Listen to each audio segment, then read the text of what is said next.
Hello travelers! I am Lorekeen, your traveler's guide to Tyria. In our last episode we tested and tasted everything that Aqualimit had to offer. Our journey today starts at Fisher's Beach Bend, where the Ullen River enters Metrica Province, flowing north towards Caledon Forest. A long time ago, a hero came along here, seeking passage from Aurora Glade to Riverside Province. They were carrying Avenia's message for the Shining Blade with orders to move on the White Mantle, while the hero was to head up the path toward the Temple of the Unseen, and steal the Scepter of Ore. A new chapter now lies open for Tyria.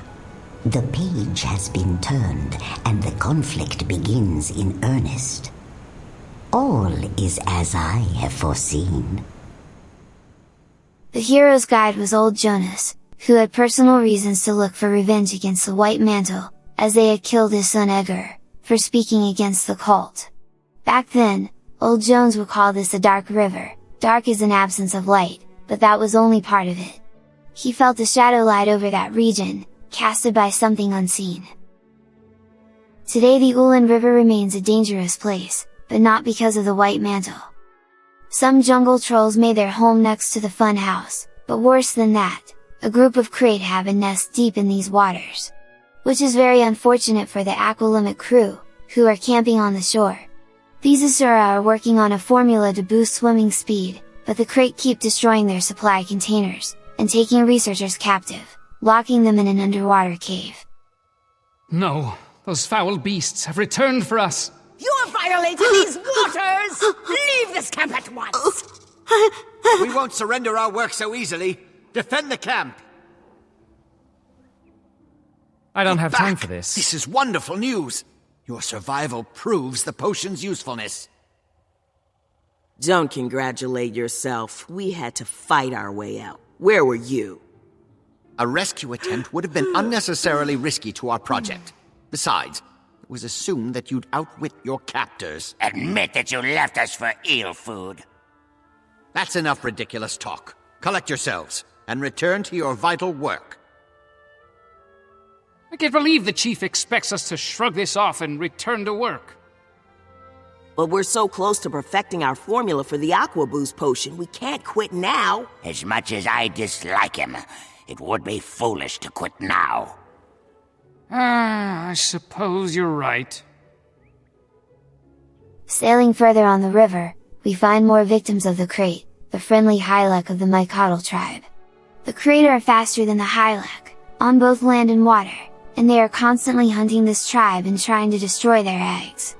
The only reason the Michotl don't leave these lands is because that would mean starvation.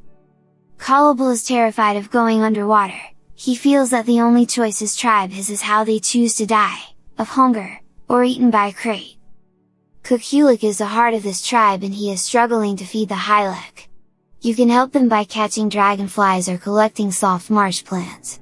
You can even use the gun the Michotl tribe has developed. It's a dart gun that allows you to gas dragonflies out of their nests, and then apply a mild sedative to stun the insects without killing them. With dragonflies, I like to start with the wings. First the front pair, then the back. A delicate, slightly chalky little crunch, and the pterostigma practically dissolves on the tongue. Then, I move on to the segmented abdomen. I slurp it down in one long, slow, continuous swallow, letting the terminal abdominal appendage tickle its way down my gullet. Next, the thorax, with all its meaty goodness wrapped in a compact, crunchy little shell. And finally, the legs, one at a time until I've finished all 6, savoring each one joint by delicious joint. Huh. I just gulp him down whole. If you help him, Cuatl will sell you dragonfly wing earrings, which you can transform into radiant dragonfly wings at a pollen cloud in the silver wastes, for the luminescent headgear. He also has some pretty good herbs for those who craft the legendary pistol Hope. Why do you talk to Asura? I give them stuff they want, in exchange for stuff I want. What do they want? Asura stuff from the river bottom. One Asura sinks with it, others pay to get it back. This swamp is home to an inquest lab too. Next to Gad's old Flamin' Lab, we find Biocauldron Alchemics, where the Inquest are experimenting with golems. Gad here has a couple of holographic golems, which you can destroy for a hero point. He probably stole the technology from Gad's lab, next door. And since you're here, it might be useful to also destroy the Veteran Mark II golem.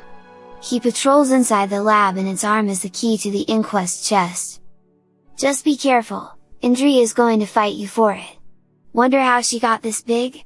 She had big dreams about how everything needs to get bigger. So she stole the growth hormone from Plight, who probably stole it from a Norn. And this is what would happen if you mix large with Asura. Outside this lab, we find yet another agent of the Order of Whispers, Plumie. They are not here regarding the Inquest base, but rather to see how much longer the hylek will be able to hold out against the krait. Especially since the krait are not the only enemy of the Michotl tribe. Their existence is also threatened by their own people, the Red Hylek from Cuatl Morass. The population of the Cuatl tribe outgrew the resources of their home, so now they prefer to steal, it's less effort than gathering. Their village has an idyllic, yet strategic location, with tunnels that gives them easy access in 3 cardinal directions. This allows them to attack the Michotl tribe, and even to venture all the way to the Lionguard's Arterium haven. This haven is the first and only one in the area. Here, we are welcomed by Cuatl. She joined the Lionguard because her lover was killed on the way to Lion's Arch, when his caravan was attacked. After he died, there's been nothing left for her but to protect the Lion Road so that this tragedy doesn't happen to anyone else. Sheriff Cole runs this haven and she doesn't shy away from employing Skrit to help around.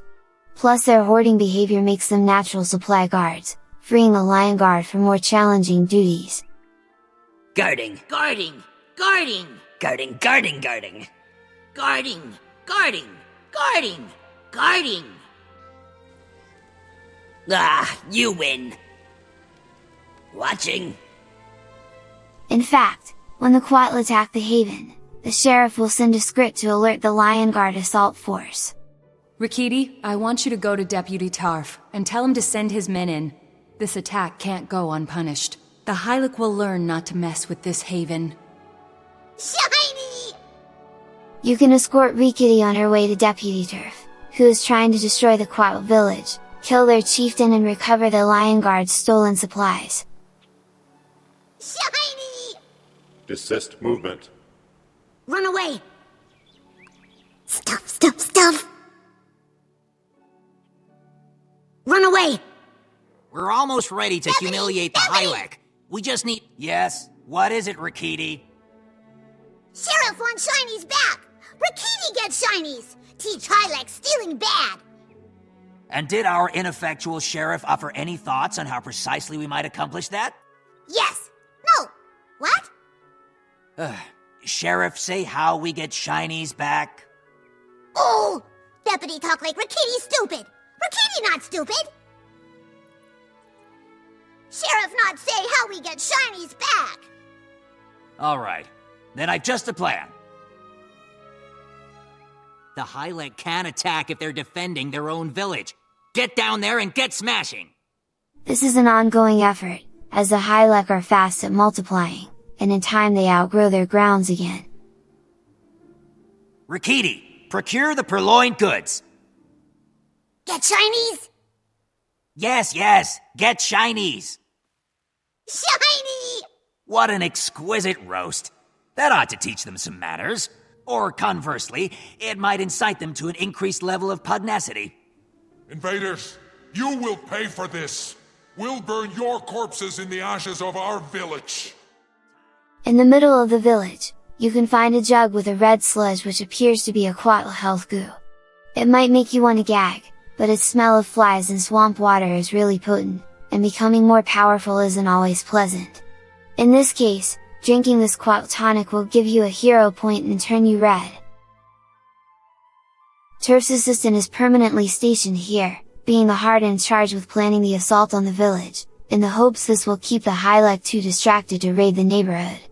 For valor in fighting the Cuatl, Turf's assistant might even reward you with the hylek Slayer badge for the treasure hunter achievement. Frog legs, anyone? No? Alright, then it's best we depart.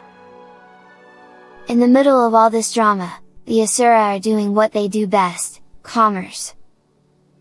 My colleagues and I were wondering why there is such strife between hylek tribes. Stupid question. All tribes have the same needs, but there isn't enough for everybody. Surely you could come to an accommodation more cooperative than staving in each other's heads. You mean cooperate like Asura labs cooperate? Well, no, but point taken. Desider Atum is the commercial center of Metrica Province, similar to Claypool in Queensdale, or Mawbone Market in Caledon Forest. But surprisingly, this town is a very quiet, drama-free place. Can you believe this place? Weaponsmiths, armorsmiths, jewelers, tailors, artificers, and not a decent cafe in the entire complex. Let's head up north to Arterium Haven for lunch. The food may be just bland Haven fare, but you can't beat the prices. We head up north too and we arrive at the Luminates power plant, the primary hub on our power grid. Do you feel that exhilarating buzzing sensation in your molecular structure? It's because here they harness enough arcane energy to power a dozen laboratories, which will be forming in fact the prototype for a new city. At this point, they are manufacturing building materials and finalizing schematics, and according to inside sources, the new city will be an architectural conquest of prodigious magnitude that will rival Asum in its size, complexity, and the perfection of its design. It has a beautiful location for it too, if you ignore the veteran jungle troll who lives in that cave there. Anyway, don't even think about applying for a job at this power plant. They don't need any more architects, engineers and crew less hopefuls, thank you very much. But you wouldn't want to work here anyway. I'm bored. I dare you to stick your finger in that socket over there. I'm not going to stick my finger in that socket. You stick your finger in that socket. Are you crazy? I'm not going to stick my finger in that socket either. I'm so bored. At the ground floor of this power plant, you can even channel these massive amounts of energy to gain a hero point. There's enough energy here to spawn a veteran air elemental, overcharge a charged quartz for the legendary sword bolt, or even to imbue an orichalcum horn for use Ullen's mechanical orchestra. We talked about him in Beetleton. The power grid itself is formed of 3 towers, Blig, Noop, and Skoln, plus the transformer hub Kashong, and a bunch of small conductor devices planted along the road.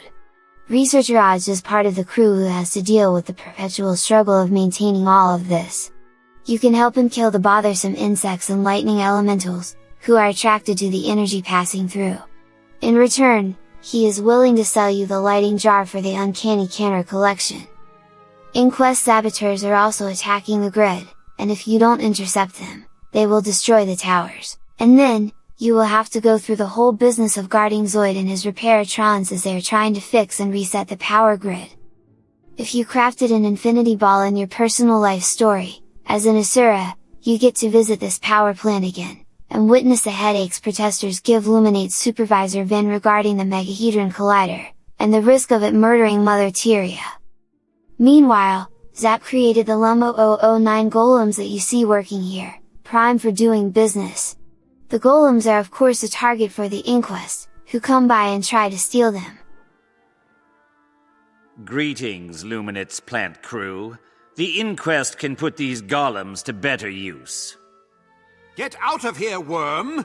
We don't lend out our property to the Inquest. Objection noted, though that was not a request. Stand aside.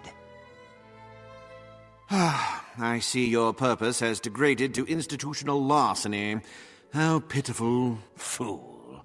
The Inquest will not tolerate the mockery of inferior intellects.